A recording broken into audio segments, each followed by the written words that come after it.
Ito, mercy. Tataas ko na isa na. Baka ginamit na ako na lang. So, check. Pwede naman.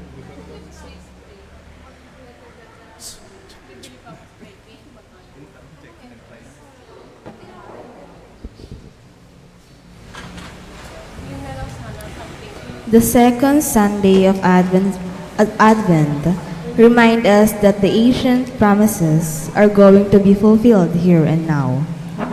Together with John the Baptist, let us be ready and prepare the way of the Lord. May we acknowledge our sinfulness and our pride, and be pure and blameless, for the day of the Lord is near at hand. All stand.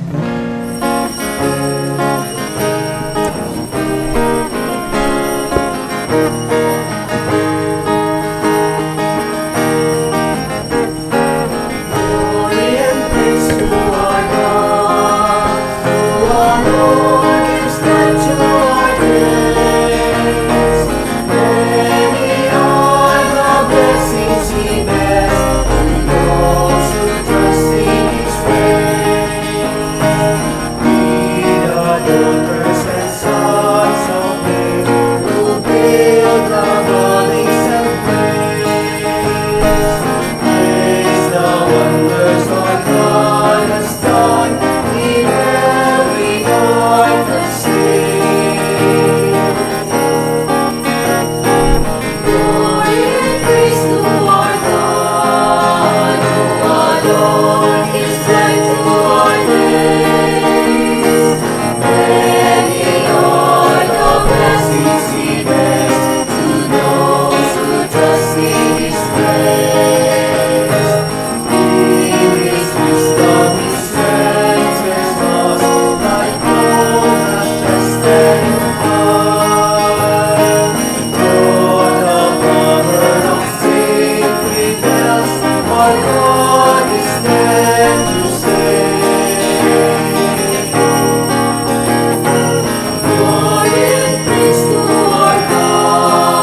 In the name of the Father, and of the Son, and of the Holy Spirit. Amen. The grace of our Lord Jesus Christ, and the love of God, and the communion of the Holy Spirit be with you all. And with your spirit. My dear brethren, let us acknowledge our sins, and so prepare ourselves to celebrate the sacred mysteries. I confess to Almighty God And to you, my brothers and sisters, that I have greatly sinned, in my thoughts and in my words, in what I have done and in what I have failed to do, through my fault, through my most grievous fault. Therefore I ask Blessed Mary, ever Virgin, all the angels and saints, and you, my brothers and sisters, to pray for me to the Lord our God. May Almighty God have mercy on us, forgive us our sins, and bring us to everlasting life. Amen.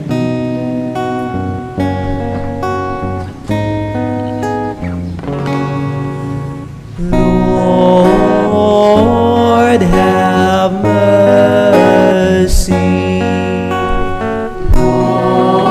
Lord, have mercy. Christ, have mercy. Christ, have mercy. Lord, have mercy. Lord, have mercy. Let us pray. Almighty and merciful God, may no earthly undertaking hinder those who set out in haste to meet your Son, but may our learning of heavenly wisdom gain us admittance to his company, who lives and reigns with you in the unity of the Holy Spirit, God forever and ever. Amen. The prophet Baruch portrays Jerusalem as a mother longing to gather her children from exile. Jerusalem is told to stop mourning because God will make her children return to her.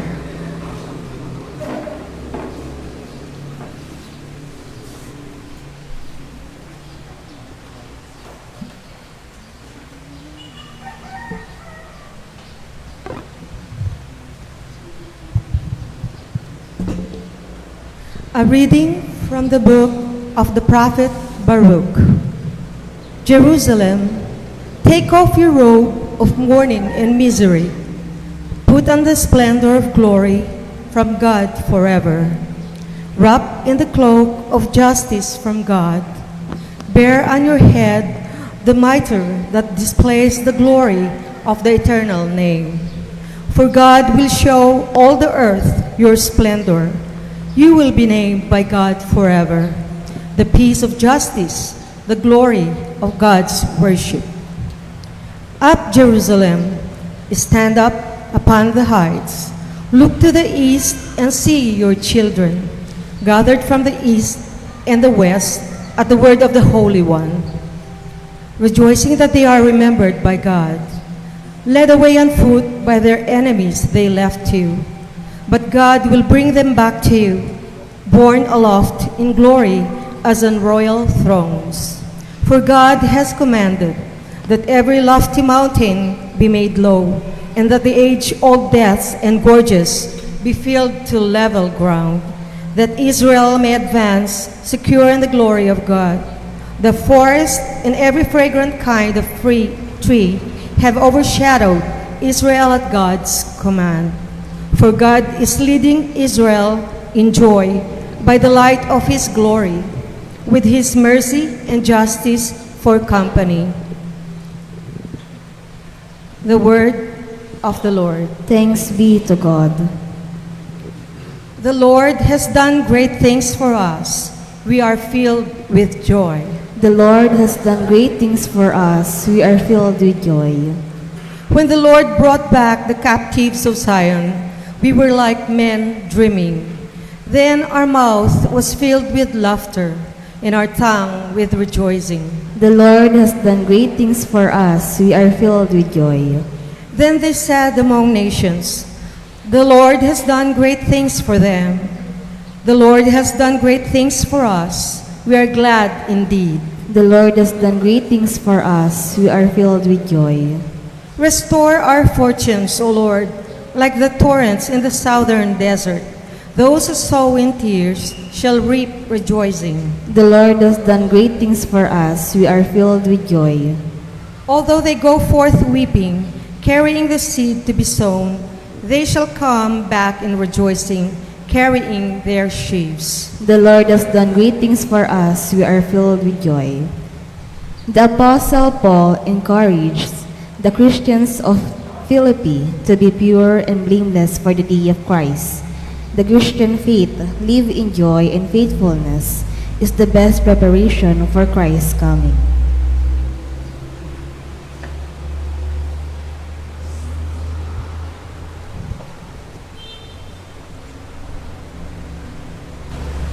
A reading from the letter of St. Paul to the Philippians. Brothers and sisters, I pray always with joy in my every prayer for all of you, because of your partnership for the gospel from the first day until now. I am confident of this, that the one who began a good work in you will continue to complete it until the day of Christ Jesus. God is my witness, how I long for all of you with the affection of Christ Jesus. And this is my prayer, that your love may increase even more and more in knowledge and every kind of perception, to discern what is not of value, so that you may be pure and blameless for the day of Christ, filled with the fruit of righteousness that comes through Jesus Christ, for the glory and praise of God. The word of the Lord. Thanks be to God.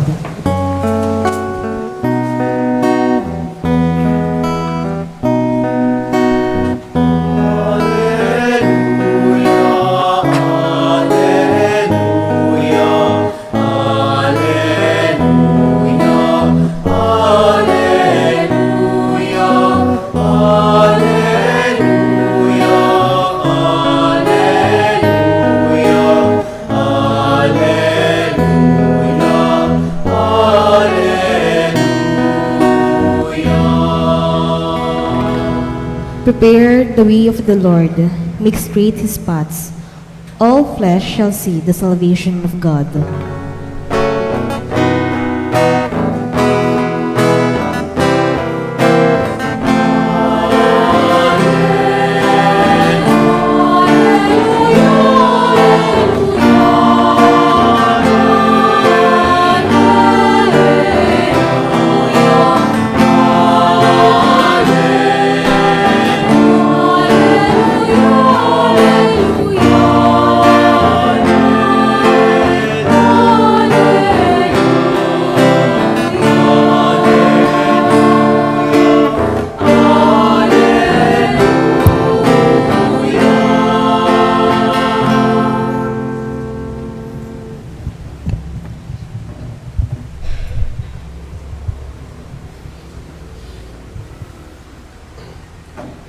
The Lord be with you. And with your spirit. A reading from the Holy Gospel according to St. Luke. Glory to you, O Lord.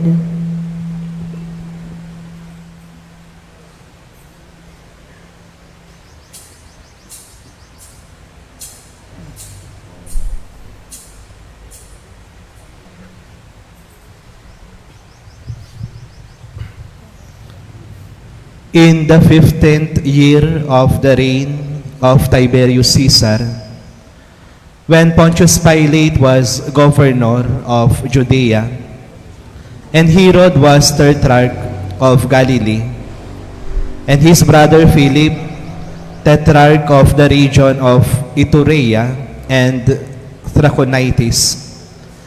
And Lysanias was tetrarch of Abilene during the high priesthood of Annas and Caiaphas. The word of God came to John, the son of Zechariah, in the desert. When John went throughout the whole region of the Jordan, proclaiming a baptism of repentance for the forgiveness of sins. As it is written in the book of the words of the prophet Isaiah, a voice of one crying out in the desert, "Prepare the way of the Lord, make straight his paths. Every valley shall be filled, and every mountain and hill shall be made low. The winding roads shall be made straight, and the rough ways made smooth. And all flesh shall see the salvation of God." The Gospel of the Lord. Praise to you, Lord Jesus Christ.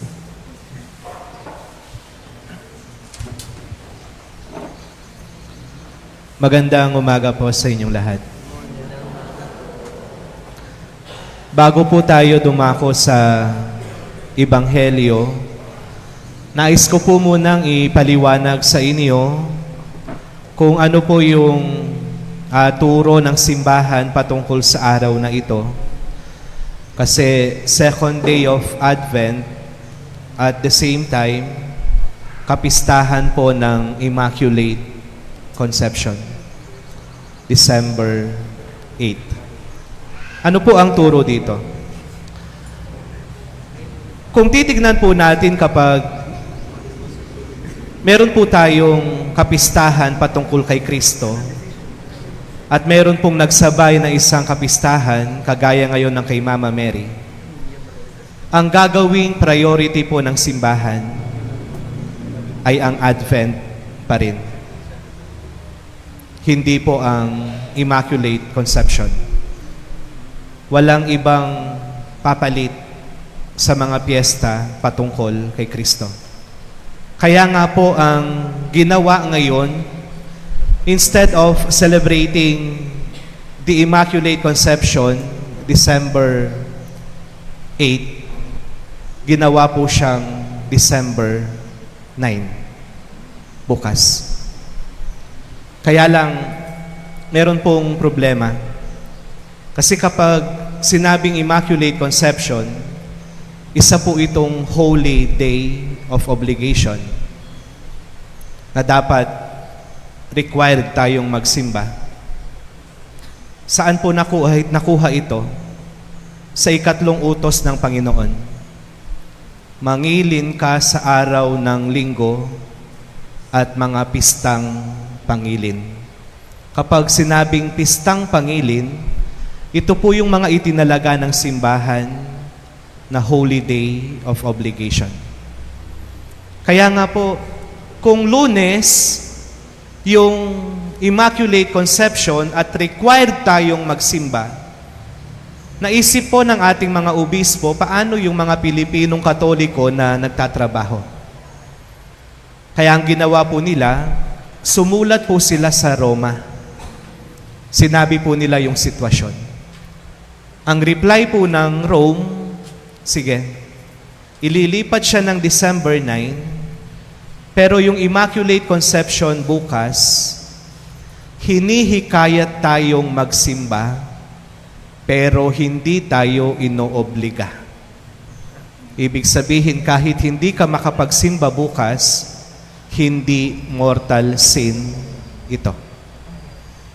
At yung pagsisimba po natin ngayon, na-fulfill na natin yung dalawang obligasyon natin. Yung second day, Sunday of Advent, pati yung piyesta ng Immaculate Conception. Maliwanag po? Maliwanag po? Sige po. Dadako po tayo sa ating Ebanghelyo. Sinindihan po natin ang ikalawang kandila, ang kandila ng kapayapaan. Ano po ang sinasabi ng ating Ebanghelyo ngayon patungkol sa kapayapaan? At paano po natin ito makukuha? Kung titignan po natin yung paraan ng pagsusulat ni San Lucas, kakaiba. Kasi inumpisahan po niya yung kanyang ebanghelyo sa pamamagitan ng pagbabanggit ng mga otoridad noong panahon ni Kristo. Ang sabi dito, si Tiberius Caesar, siya yung emperor, si Poncio Pilato yung governor, si Herod, tetrarch ng Galilee, si Philip din sa Iturea at Trachonitis, si Lysania, siya yung tetrarch ng Abilene, at si Anas at Caiphas, sila yung mga pinakapinunong pari. Bakit po niya inuna yung kanyang ebanghelyo sa pamamagitan ng pagbabanggit ng mga taong ito? Kasi kung merong isang bagay na nag-uugnay sa lahat ng mga ito, walang iba kung hindi ang kapangyarihan. Power. Lahat sila tinitingalaan. Pero, pagkatapos po niyang binanggit itong mga to, ano yung sumunod? Si Juan Bautista ay nasa disyerto at pumunta sa kanya ang salita ng Diyos. Pagkatapos nagsimula siyang magturo, pagsisihan ninyo ang inyong mga kasalanan. Binanggit niya yung otoridad na nasa kanilang kaharian. Sinunod niya si Juan Bautista na nasa disyerto, pero kay Juan Bautista nanahan ang salita ng Diyos. Hindi dito sa mga otoridad na binanggit niya. Wari bagang sinasabi sa atin ni San Lucas na ang kapayapaan ay hindi matatagpuan sa kapangyarihan. Kahit gaano ka makapangyarihang tao, kung minsan napakailap ng kapayapaan sa iyo. Kahit nakapwesto ka, kung minsan wala kang peace of mind. Tignan na lang ninyo yung ibang nakaupo sa gobyerno natin.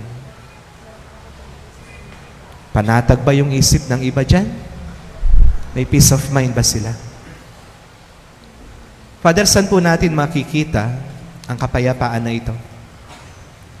Dito po nabanggit 3. Una, yung disyerto. Pangalawa, salita ng Diyos. Pangatlo, yung panawagan ni Juan Bautista, magsisi sa kasalanan. Repentance. Unahin po natin yung disyerto. Alam natin na ang disyerto, mainit, mahirap ang tubig, maraming makamandag na hayop o insekto, alikabok. Sinisimbolo po ng disyerto yung sitwasyon na hindi ka sanay, hindi ka palagay, at may hirap. Disyerto. Maaaring yung disyertong ito sa buhay natin ngayon, hindi siya isang lugar. Maaaring yung disyerto mo ngayon ay yung mga pinagdadaanan mong hirap at sakit. Ay yung mga oras na ito. Sakit mo, mga utang mo, pag-aaral mo, asawa mo. Ito yung mga disyerto na naroon ka ngayon. Pero alam niyo, tinuturo ni Juan Bautista, kahit nasa disyerto ka, meron ka pa rin makukuhang kapayapaan. Dahil sa mga disyerto na iyan, sana mas maging makapit ka sa Diyos. Sa mga disyertong iyan, sana mas makilala mo ang iyong sarili. Sana sa mga pagsubok na iyan, mas lalo kang tatatag. Kahit nasa disyerto ka, pwede kang maging payapa. Amen? Ano yung disyerto mo ngayon? Pangalawa, salita ng Diyos. Sa mga nasanay na pong nagbabasa ng Biblia dito, alam ko, papayag kayo sa sasabihin ko ngayon. Nakakabigay po siya ng kapanatagan. Yung tipong bago ka matulog, maghapon, napakarami mo nang narinig, napakaingay ng mundo. Yung pinakahuling kakausap sa iyo, ang Diyos. Magkakaroon ka ng peace of mind kapag nagbabasa ka ng Biblia. At dahil sa mga pagbabasa mong iyan, magkakaroon ka ng maraming baon o bala. Gigising ka na naman ng umaga, meron ka na namang may encounter na pagsubok. Nabasa ko kagabi, kaya ko to. Nabasa ko kagabi, hindi ako pababayaan ng Diyos. Dahil sa mga pinanghahawakan mong salita ng Diyos, panatag ka at hindi ka basta-basta madadapa. Kahit anong profesyon, nasaan ka? Kung nasa iyo ang salita ng Diyos, nasa iyo rin ang kapayapaan niya. Pagmasdan po ninyo yung mga taong hindi nagbabasa ng Biblia o hindi nagsisimba. Konting pagsubok lang yan. Magkakagulo na yung buong pamilya. Konting pagsubok lang, susuko na. Konting pagsubok lang, magsusuicide na. Gusto mong magkaroon ng kapayapaan?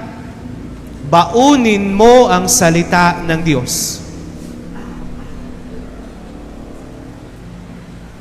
Kung palagi ka na lang Facebook, palagi na lang si Maris Racal yung nababasa ko. Diba? Sana, bago matapos yung araw ninyo, ang Diyos naman ang kumausap sa atin. Amen? Pangatlo, pagkatapos niyang matanggap ang salita ng Diyos sa disyerto, anong ginawa ni Juan? Nagturo. Ano yung kanyang tinuturo? Repentance. Pagsisisi. Father, paano ko makakamit ang kapayapaan sa repentance? Kapag ang isang tao may dala-dalang kasalanan, wala po yung peace of mind. Kaya sa tagal ko pong pari, kapag nagpapakumpisal ako, tapos yung nagkukumpisal, umiiyak, kahit yung mga kasalanan niyang noon pa niya nagawa, pagkatapos ng kumpisal, makikita mo, hihinga siya ng maluwag.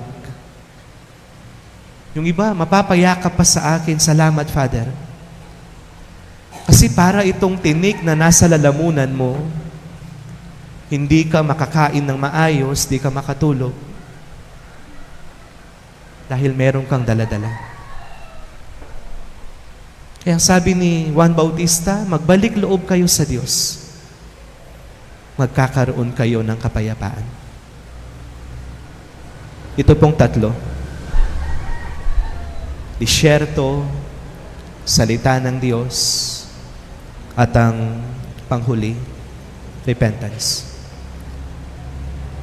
Mamaya po kapag bago communion, babatiin ninyo yung katabi ninyo, yung nasa likod harapan ninyo, ng peace be with you. Sana kapag hinaharap mo sila, nagdarasal ka rin. Malay mo yung katabi mo ngayon, gulong-gulo siya. at kailangan niya ng kapayapaan. Yung peace be with you, isang anyo ng dasal. Huwag mong ipagkait sa tao. Bibigyan mo sila at magbabalik din sa iyo yung kapayapaan. Amen. We profess our faith. I believe in one God, the Father Almighty, maker of heaven and earth, of all things visible and invisible. I believe in one Lord Jesus Christ, the only begotten Son of God, born of the Father before all ages, God from God, light from light, true God from true God, begotten not made, consubstantial with the Father. Through him all things were made. For us men and for our salvation, he came down from heaven, and by the Holy Spirit was incarnate of the Virgin Mary and became man. For our sake he was crucified under Pontius Pilate.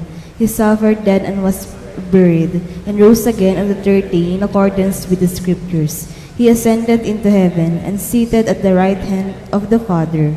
He will come again in glory to judge the living and the dead, and his kingdom will have no end.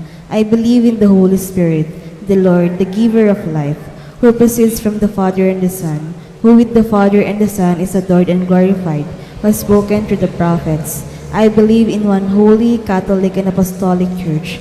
I confess one baptism for the forgiveness of sins, and I look forward to the resurrection of the dead and the life of the world to come. Amen.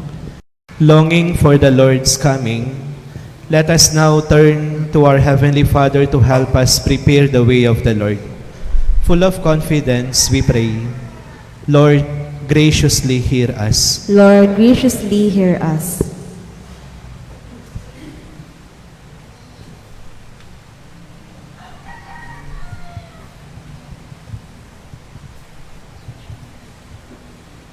For church leaders and missionaries, may they have the zeal and courage to go out of their comfort zones and reach out to those who are in the peripheries, we pray. Lord, graciously hear us. For government officials and those who are in public office, may they shun corruption and their selfish interests and promote peace, justice, love, and equality instead, we pray. Lord, graciously hear us. For those who are sick and suffering in any way, may they find healing and spiritual nourishment from the true healer, Jesus Christ, our Savior, we pray. Lord, graciously hear us. For those who are working in the field of communication, may they solely proclaim the truth, Jesus Christ, who will bring all people into life, we pray. Lord, graciously hear us. For our departed brothers and sisters, may their hope be complete as they face Christ with his angels and saints in God's kingdom, we pray. Lord, graciously hear us. Let us pray for the urgent concerns of our community and our personal intentions. We pray. Lord, graciously hear us. We also pray for the following intentions. Thanksgiving Mass offered by Bunsoy's Pharmacy, Miss Suvek J. Pharmacy, Tapispisan Family, Sister Abet Katahan and family. For the 8th birthday of Juan Carlos Miguel Lampa, prayer for the speedy recovery of Romar Reyes and Jocelyn Ramones. And lastly, we pray for the souls of Perpecto Belmonte, Noji Escalona, Ambrosia Tagasa, Hiner Dalit, Amado and Presentacion Dalit, Alejo and Lolita Basaen. Let us pray to the Lord.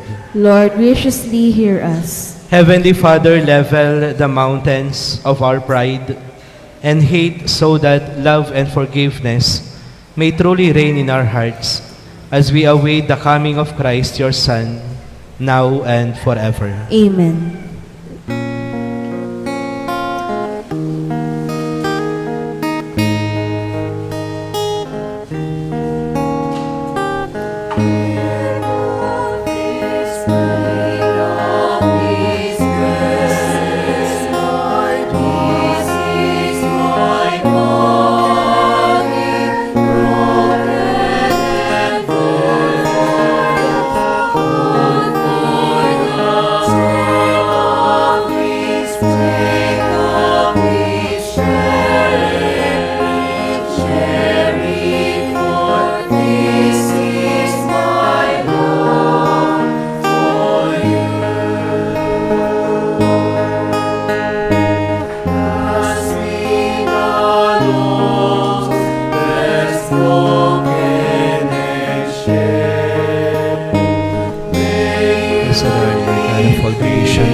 your goodness we have received the bread we offer.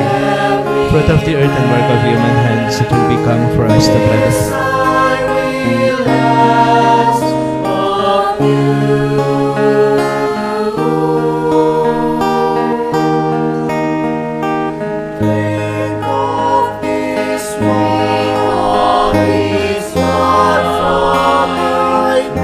Blessed are you, Lord God of all creation, for through your goodness we have received the wine we offer. Fruit of the vine and work of human hands, it will become for us our spiritual bread.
Pray, brethren, that my sacrifice and yours may be acceptable to God the Almighty Father. May the Lord accept the sacrifice at your hands for the praise and glory of his name, for our good and the good of all his holy church.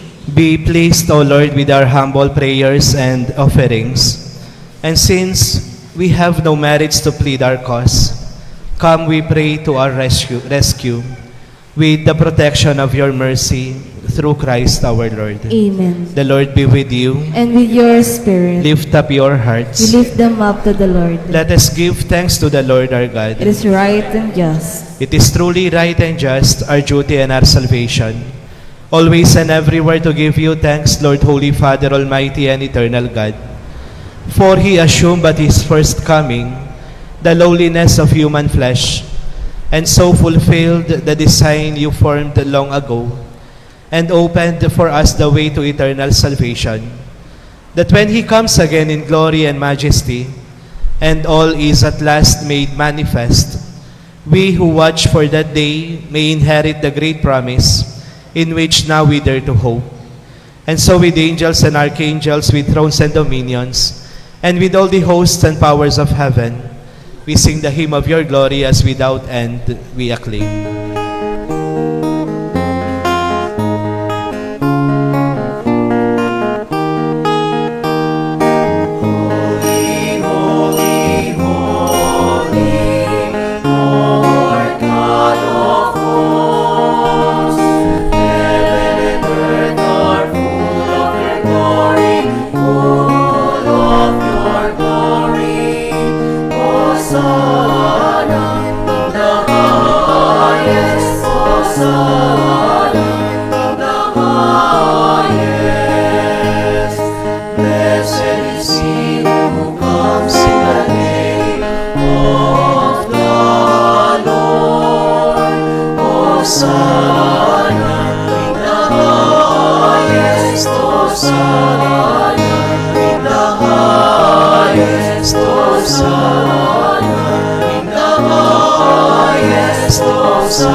You are indeed holy, O Lord, the fount of all holiness.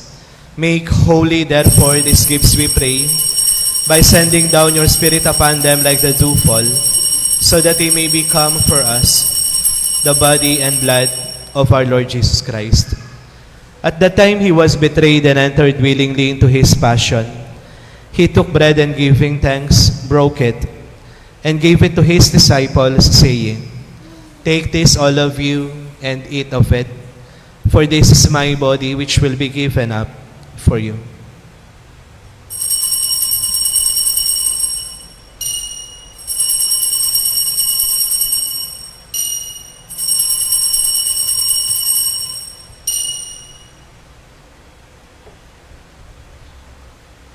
In a similar way, when supper was ended, he took the chalice and once more giving thanks, he gave it to his disciples, saying, "Take this, all of you, and drink from it. For this is the chalice of my blood, the blood of the new and eternal covenant, which will be poured out for you and for many for the forgiveness of sins. Do this in memory of me."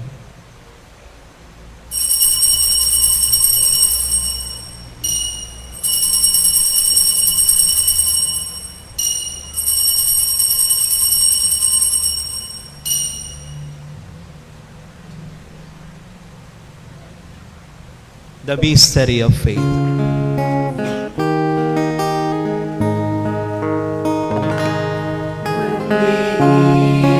This bread and drink this cup, we proclaim your death, O Lord, until you come again, until you come again.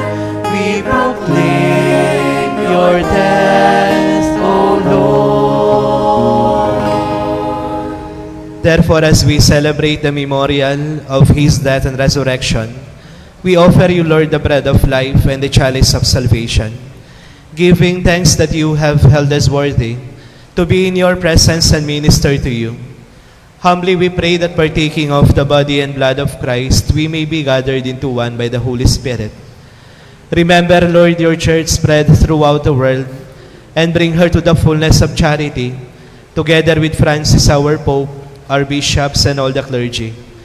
Remember also our brothers and sisters who have fallen asleep in the hope of the resurrection, and all who have died in your mercy. Welcome them into the light of your face. Have mercy on us all, we pray, that with the Blessed Virgin Mary, Mother of God, Saint Joseph, her spouse, with the blessed apostles and all the saints who have pleased you throughout the ages, we may merit to be co-heirs to eternal life, and may praise and glorify you through your Son, Jesus Christ. Through him and with him and in him, O God, Almighty Father, in the unity of the Holy Spirit, all glory and honor is yours forever and ever.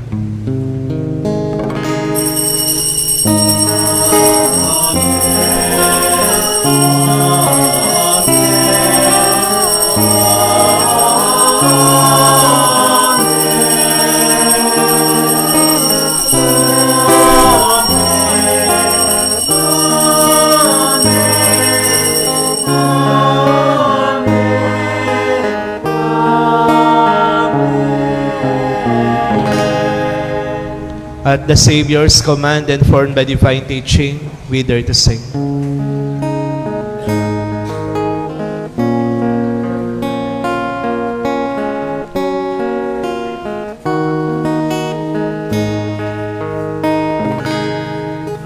Our Father, who art in heaven, hallowed be thy name.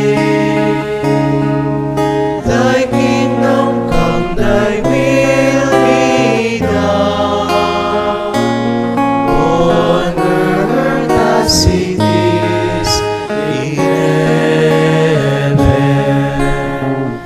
Give us this day our daily bread, and forgive us our trespasses, as we forgive those who trespass against us. And lead us not into temptation, but deliver us from evil. Deliver us, Lord, we pray, from every evil. Graciously grant peace in our days, that by the help of your mercy, we may be always free from sin and safe from all distress, as we await the blessed hope and the coming of our Savior, Jesus Christ.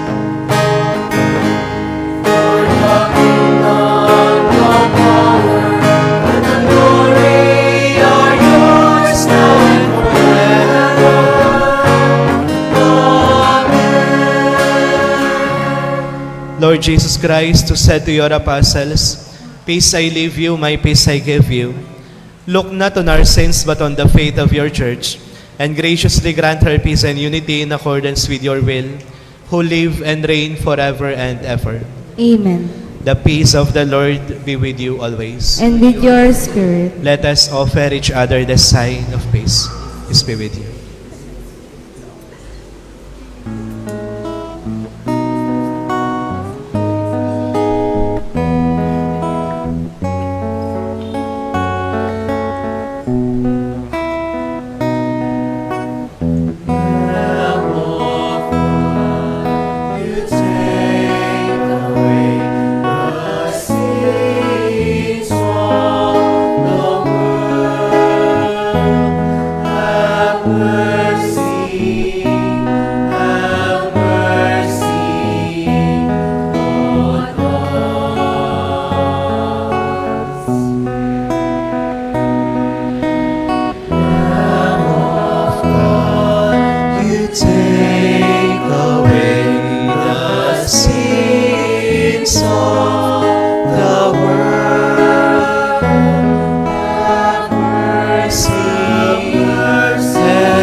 Behold the Lamb of God. Behold him who takes away the sins of the world. Happy are those called to the supper of the Lamb. Lord, I am not worthy that you should enter under my roof, but only say the word, and my soul shall be healed.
All stand.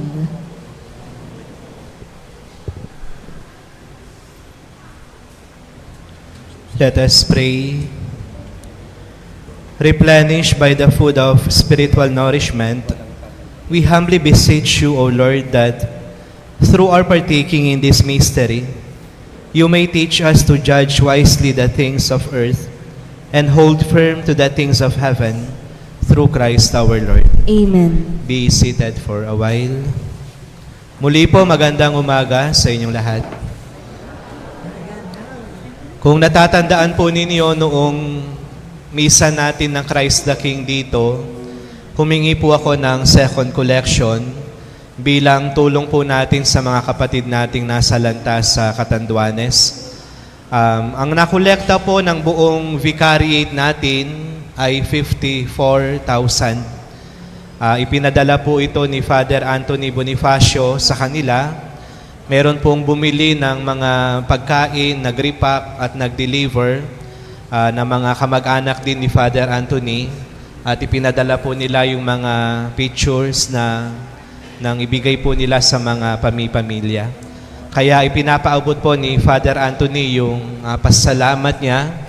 Kahit kakaunting tulong po yung naiabot natin, marami pong pamilya yung natulungan. Palakpakan po natin ang bawat isa. Pangalawa, meron na naman po tayong misyon. Yung Caritas Tarlac na nagbigay po sa atin ng relief, sila naman ngayon yung humihingi. Ano po ito? Sa simbang gabi, magbibigay po sila ng mga pre-love na damit. Yung mga nagamit na po ninyo, kung meron po kayo.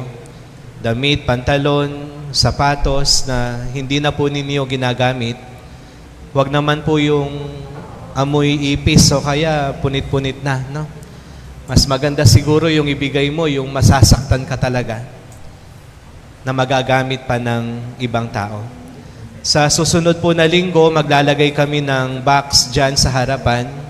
Pakidala na lang ninyo yung mga damit na ito at i-deliver ko po sa Caritas Tarlac para may matulungan po tayo sa mga kapatid po nating walang-wala talaga. Pangatlo, yung mga miyembro po ng 100 Club na hindi pa nakapagbigay, nandun po yung ating treasurer, magbigay po kayo. At panghuli, sa susunod na linggo, December 15, ay start na po ng ating simbang gabi. Sa barangay po ako magsisimula December 15. Inurong ko po ng kaunti yung oras. Kasi dati nagsisimula po ako 5 p.m. Ginawa ko pong 4:30 para sa makalong kasi 10 o'clock po yung sa kanila. Pagdadating ako doon, natutulog na po yung mga bata kaya inurong ko po ng 30 minutes.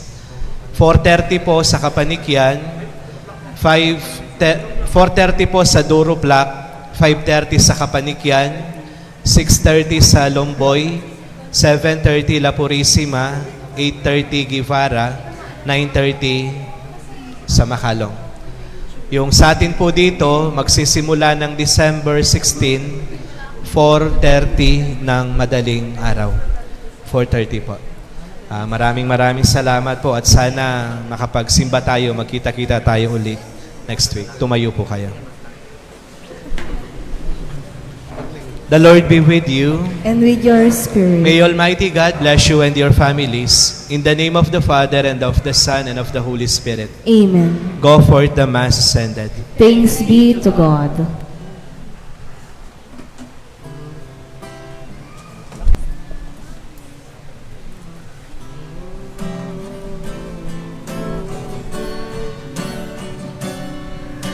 It's a time of joy, a time of peace, a time when hearts are then set free, a time to heal the wounds of division